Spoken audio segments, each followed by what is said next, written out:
बात सुनी तो बात सुन करके पवन रेखा शांत हो गई। पवन रेखा ने प्रतापी पुत्र होने के लोभ से इस बात को छुपा लिया। काम जगावे कामिनी, लोभ जगावे दाम, असंत जगावे प्रेम रस, लेते राम को नाम। जैसे ही आज बगीचे में अस्त व्यस्त वस्त्रों से अपनी सखियों के पास पवन रेखा पहुंची है। सखियों ने देखा, सखियां कहती, अरे महारानी ये क्या हो गया? तो कहती है, सखियों बड़ी जोर की आंधी चली और हमने क्या देखा कि एक बंदर मेरी ओर दौड़ता हुआ चला आ रहा था, तो मैं डर के मारे भागी और जैसे मैं भागी तो मेरे वस्त्र अस्त व्यस्त हो गए। आवा कपियत निकट हमारे, आवा कपियत निकट हमारे, आयो भागी ताशु भय भारे। मैं भय के मारे भागी। एक कपी मतलब एक बंदर आया मेरे पास, तो मैं डर के मारे भागी, तो गिरते पड़ते मेरे वस्त्र अस्त व्यस्त हो गए। तभी तो कहा है पवन रेखा ने इस बात को अपनी सखियों से भी छुपा लिया। को दूर न कर सके विधि के उल्टे लेख, को दूर न कर सके विधि के उल्टे अंक, और उदय पिता तो चंद्र को धोई न सक्यो कलंक। आज पवन रेखा महल पहुंचती है और पहुंच करके अपने पति उग्रसेन जी से इस बात को छुपा लिया कि मेरे साथ क्या हुआ है, कुछ नहीं बताया है और एक पुत्र प्राप्ति के लिए आज छुपा गई इस बात को। और जब छुपा लिया है, समय हुआ, समय पर एक सुंदर सा पुत्र जन्म लिया। डर के मारे कहती है मैं अपने पति से क्या बताऊंगी, तो डर के मारे आज कांसों में लपेट करके एक झाड़ी में डालकर चली आई पवन रेखा। और जब पवन रेखा उसको झाड़ियों में डालकर चली आई है, तो वहां पर एक शूरसेन नाम के जो राजा हैं उधर से गुजरते हैं। उन्होंने रोते हुए सुना, उस बालक को उठा कर ले आए और उठा करके ले आए तो महाराज उसको पालन पोषण किया, बड़ा किया। कहते हैं कांसों में लिपटा हुआ मिला, इसलिए नाम पड़ा कंस। और दूसरा जो दूसरे का अंश हो वो भी है कंस, इसलिए नाम पड़ा कंस।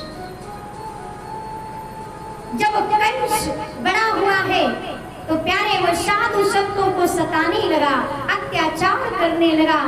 पृथ्वी भय के मारे कांपने लगी, भयभीत हो गई धरा। सभी देव, पृथ्वी माँ सब ब्रह्मा जी के पास जाकर प्रार्थना करने लगे, कहने लगी पृथ्वी मैया अब कंस का अत्याचार सहन नहीं होता है, कुछ कीजिए। असभ्रष्ट अचारा भासंहारा, असभ्रष्ट अचारा भासंसारा, धर्म सुनिया नहीं काना, तेहि बहु विदिता सही, देश निकास ही जो कहे वेद पुराना। अरे इतना परेशान करके रखा कि जिसको सुनता है कि वेद शास्त्र वांचते हैं तो उनको देश से निकाल देता है। उग्रसेन एक दिन नारद जी मिल गए। नारद जी कहते हैं अरे कंस बेटा तुम यहाँ कहाँ, तुम्हारे पिता तो मधुपुरी के राजा उग्रसेन जी हैं। अच्छा आज कंस अपने मथुरा जाता है अपने पिता के पास, जब वहां पहुंचता है आज उग्रसेन सोचते हैं कि क्या करूं, अरे इसको राजा बना दूं, कम से कम इतना अत्याचार करता है, जब अपनी जिम्मेदारी समझेगा तो ये इतने अत्याचार करना बंद कर देगा। आज इस भाव के साथ में उग्रसेन ने कंस को राजा बनाया, जबकि जैसे ही कंस राजा बना है, गद्दी पर बैठते ही महाराज अपने पिता उग्रसेन को कारागार में बंद कर दिया और स्वयं बैठ गया अत्याचार करने लगा। और इधर एक कंस की चचेरी बहन है देवक की पुत्री देवकी। कंस वैसे तो बड़ा पापी है, बड़ा अत्याचार करता है, लेकिन अपनी चचेरी बहन से बड़ा प्रेम भी करता है। उनके जो मित्र हैं वसुदेव जी, उनके साथ आज देवकी का विवाह होता है। कंस कहता है कि मैं अपने बहन की डोली, ये रथ मैं स्वयं इसके ससुराल तक छोड़ने जाऊंगा। आज देवकी मैया को कंस रथ पर बिठा करके चलता है ससुराल छोड़ने के लिए, और जैसे ही चला है प्यारे आकाशवाणी होती है, रे कंस तो जिनको लेकर के जा रहा है ना, इनके गर्भ से 8वीं संतान तेरा काल बनेगी। और जैसे ही ये बात महाराज पता चलती, सुना कंस ने, और जैसे ही सुना है, कंस वहीं पर हाथ में तलवार निकाल कर खड़ा हो गया। कहता है कि मैं ना रहेगा बांस और ना बजेगी बांसुरी। जब मेरी बहन ही नहीं रहेगी तो फिर मेरा काल कहां से होगा। उसने क्या किया, कहता है मैं मार दूंगा। और जैसे ही मारने के वसुदेव जी ने देखा है, वसुदेव जी कहते हैं अरे तुम ये क्या कर रहे हो, नारी निंदा मत करो, नारी नर की खानी, और नारी से पैदा भई ध्रुव प्रहलाद समान। कहती है आप नारी के ऊपर ये हाथ उठा करके घोर अपराध कर रहे हो, पाप कर रहे हो, ऐसा मत करो, ये बहुत बड़ा अपराध है, क्योंकि नारी के ऊपर हाथ उठाना उचित नहीं है। पर कंस कहता है तो क्या करूं, मैं मरूं? तो कहते हैं नहीं, आप जितने भी मेरी संतानें होंगी मैं एक एक करके आपको देता रहूंगा। कंस कुछ दिनों तक तो वसुदेव और देवकी को अपने महल में रखता है। एक पुत्र होता है, पहला पुत्र हुआ तो महाराज वसुदेव जी लेकर के कंस के पास गए हैं। कंस ने देखा, कहता है अरे वाह, इतना सुंदर सा बालक, इतना प्यारा सा बालक, नन्हे नन्हे कोमल कोमल हाथ हैं, और ये क्या मुझे मारेगा? नहीं मारना मुझे। दया आ गई, और दया आ गई, जैसे ही दया आई है प्यारे, आज वसुदेव जी को पुत्र को वापस कर दिया। वापस करके वसुदेव जी जाते हैं और देवकी मैया की गोद में दे देते हैं। कहते हैं कि कंस ने नहीं मारा है। देवकी मैया बड़ी प्रसन्न है। तब तक नारद जी आ जाते हैं। नारद जी कहते हैं कमल का पुष्प लेकर आए हैं और कहते हैं कि आप ये कमल का पुष्प लीजिए, इसकी गिनती कीजिए, कौन सी पंखुड़ी आखिरी है और कौन सी पहली है। कंस गिनते हैं, कहते हैं इसमें जो जहां से शुरुआत करो वही पहली है, जहां तो जाए नहीं। आप क्या समझाना चाहते हो? कहते मैं यही समझाना चाहता हूँ कि पता नहीं आठवीं संतानी पहली बन के आ गई हो तो। देखिए नारद जी का ऐसा कोई भाव नहीं है कि नारद जी छोटे छोटे मासूम से नन्हे से बच्चों की हत्या कराएं, ऐसा नहीं है। लेकिन सभी देव पृथ्वी सब भय से कांप रहे हैं, डर के मारे कांप रहे हैं। नारद जी सोच रहे हैं अगर कंस ने पाप का घड़ा नहीं भरा तो ये और जीवित रहेगा, इसलिए इसको जल्दी मारना है, इसके पाप के घड़े को समाप्त करना है, भरना है, इसलिए आए हैं। जैसे ही कंस ने ये बात सुनी, कंस तुरंत बच्चे को मंगवाता है और उसको पटक कर मार देता है, हत्या कर देता है। इस प्रकार 5 बच्चों की, 5 बालकों की हत्या की है। छठे में भगवान कृष्ण शेष नाग को बलराम के रूप में यशोदा मैया के गर्भ में भेजते हैं।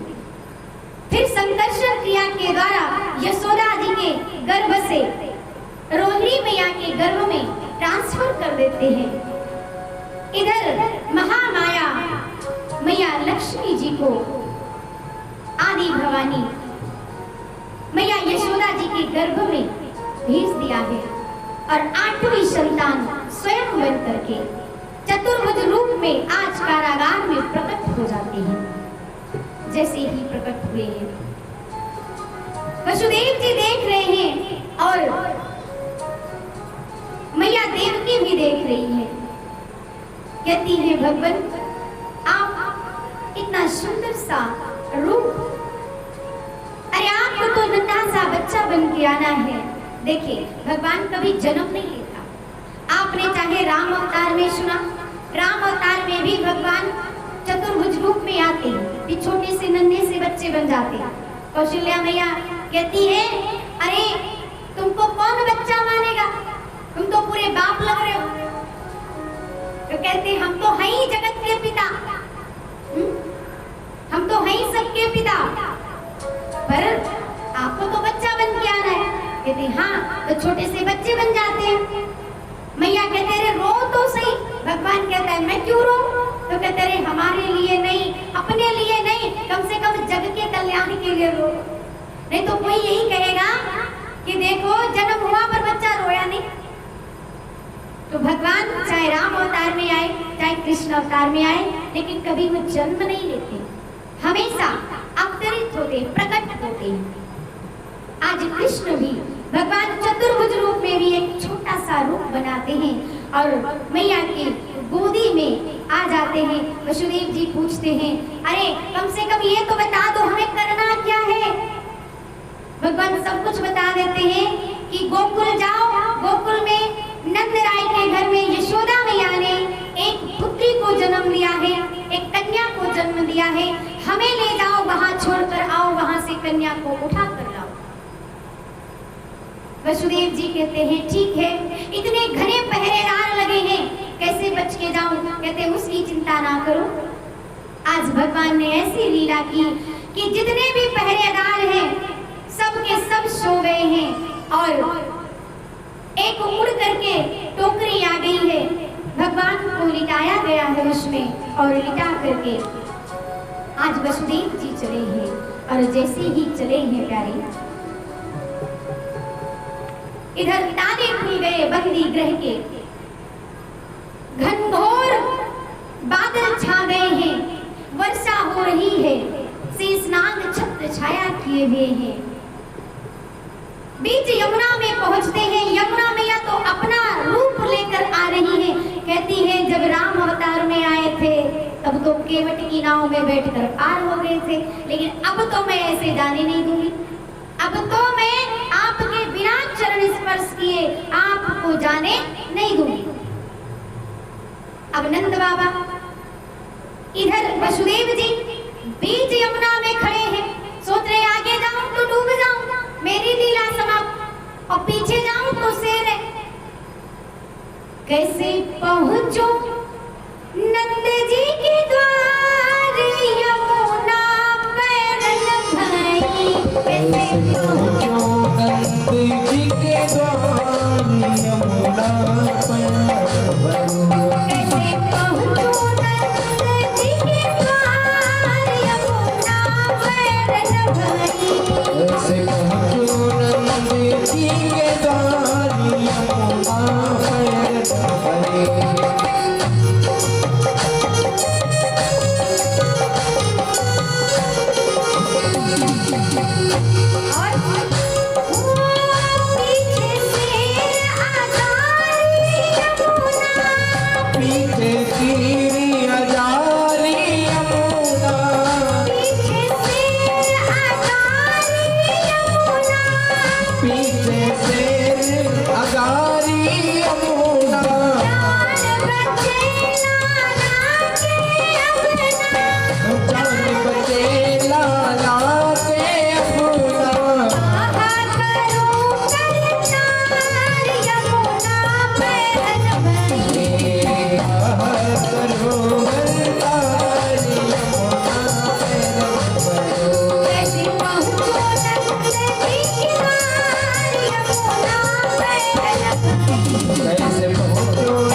बादल गरजे बिजली चमके सुन के मोरा जियरा धड़के मोरा जियरा धड़के सुन के मोरा जियरा धड़के धुन सुन के मोरा जियरा धड़के बरसे मूसलाधार यमुना पैर बरसे मूसलाधार यमुना पैर कैसे पहुँचूं नंद जी की धार यमुना पैर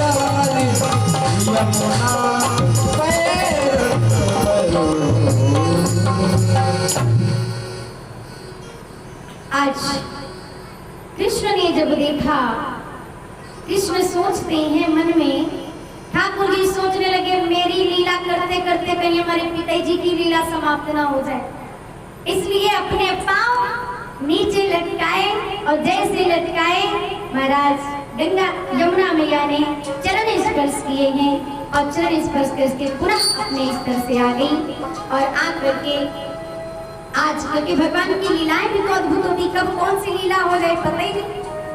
तो जाते हैं गोकुल में और जा करके देखा है यशोदा मैया के पास एक कन्या सो रही थी, कन्या को उठाया है, लाला को वहीं पर सुलाया है। कैसे? तब नंद राय के घर जाकर लाला को तुरंत सुलाया है। नंद राय के घर जाकर लाला को तुरंत सुलाया है। माया की कन्या सोती थी फिर उसको तुरंत उठाया है। माया की कन्या लेटी थी फिर उसको तुरंत उठाया है। वापस लौटे मथुरा आए बंदी घर वैसा पाया है। वापस लौटे मथुरा आए बंदी घर वैसा पाया है। वापस लौटे मथुरा आए बंदी घर वैसा पाया है। वापस लौटे मथुरा आए बंदी घर वैसा पाया है। उसके ही फाटक बंद हुए कन्या ने रुदन बचाया है। उसके ही फाटक बंद हुए कन्या ने रुदन बचाया है। मचाया है।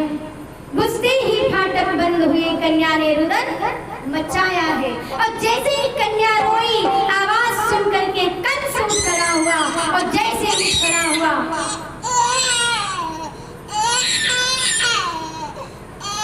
चले कंस आया और आकर के अपने हाथों से देवकी की गोदी से कन्या को उठाया और जो पत्थर पर पटकना चाहा कि वो कन्या चतुर्भुजी रूप बनाकर आकाश मार्ग में खड़ी हो गई और क्या कहती है, ओ मूढ़े मुझे क्या मारेगा, तेरी बुद्धि अति भ्रष्ट हुई। ओ मूढ़े मुझे क्या मारेगा, तेरी बुद्धि अति भ्रष्ट हुई।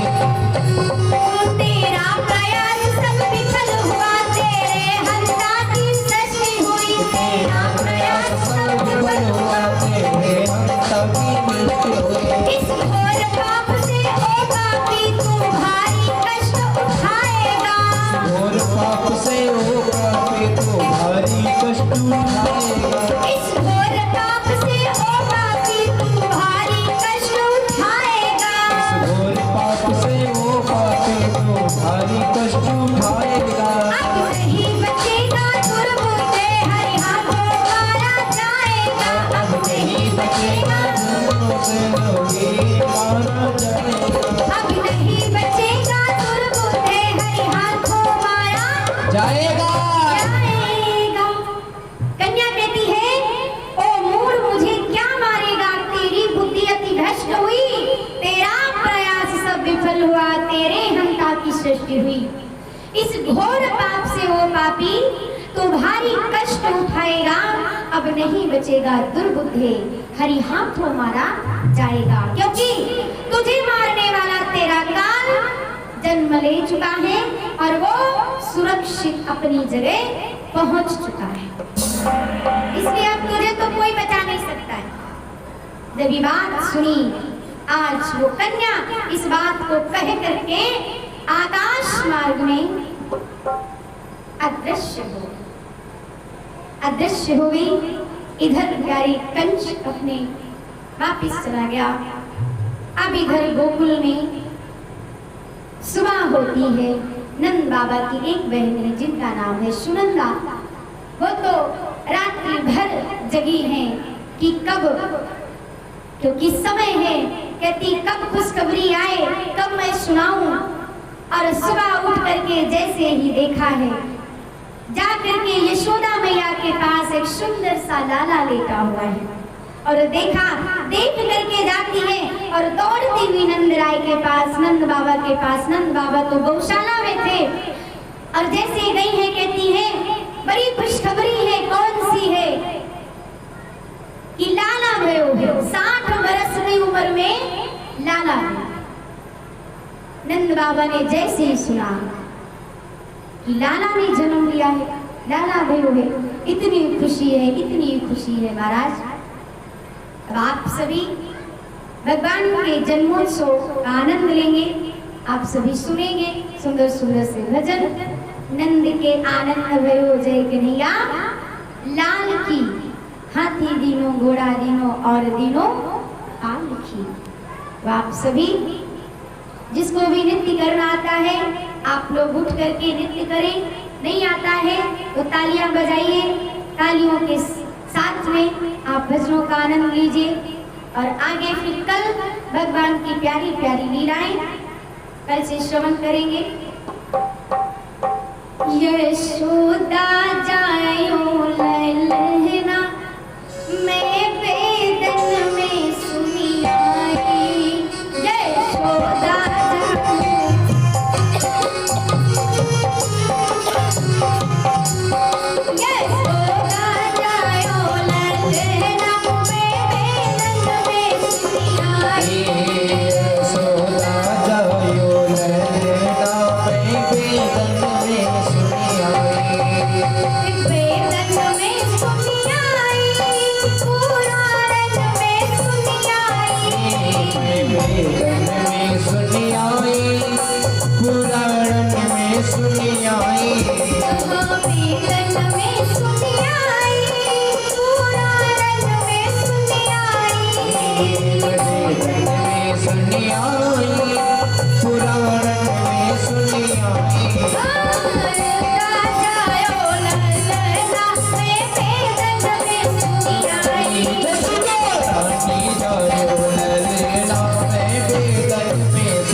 बधाई दो और उसके बाद में नाचते गाते हुए फिर आप सभी आनंद लेते हुए फिर आरती करेंगे, तब गाएंगे। आप सभी गाइए और माताएं बहनें कोई भी बिना बधाई के नहीं जाएगा, बधाई तो सबको देनी पड़ेगी। और पहले हमारे कलाकारों को बधाई दो, क्योंकि वो तो बोलते हैं भाई जब तक बधाई नहीं मिलेगी तब तक बजाएंगे नहीं, तो बधाई तो देना पड़ेगा। कहाँ गए भाई बधाई दे पहले।